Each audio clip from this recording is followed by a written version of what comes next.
চলো আমুদি মাছের পকোড়া আমি কি করে রান্না করি তোমাদের দেখাই রেসিপিটা।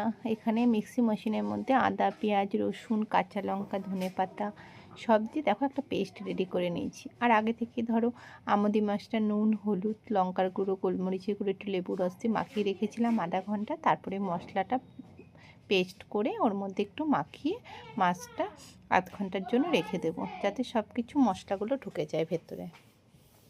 দেখো কি সুন্দর করে মাখাচ্ছি। আর মাছগুলো মাথাগুলো কিন্তু অবশ্যই কেটে ফেলে দেবে, নাহলে কাটা লাগবে। আর এখানে দেখো ওটার পকোড়া বানানোর জন্য একটা ব্যাটার রেডি করে নিচ্ছি। একটা পাত্রের মধ্যে আমি কিছু পরিমাণ বেসন নিয়ে নিয়েছি। অনেকে চালের গুঁড়ো দিয়েও ভাজতে পারো, অনেকে তোমার কর্নফ্লাওয়ার দিয়ে। আমি ব্যাটারটার জন্য এখানে বেসন আর হচ্ছে কর্নফ্লাওয়ার নিয়েছি সামান্য পরিমাণ। একটু লবণও দিয়ে দিচ্ছি, লবণ তো না দিলে হবেই না। একটু হলুদ দিয়ে দিলাম সামান্য পরিমাণ, সব পরিমাণ মতো যে যেমন করো। আর এখানে একটু কালো জিরেও দিয়ে দিলাম, যার ইচ্ছা হয় না দিতে নাও পারো। আর একটু গোলমরিচের গুঁড়ো।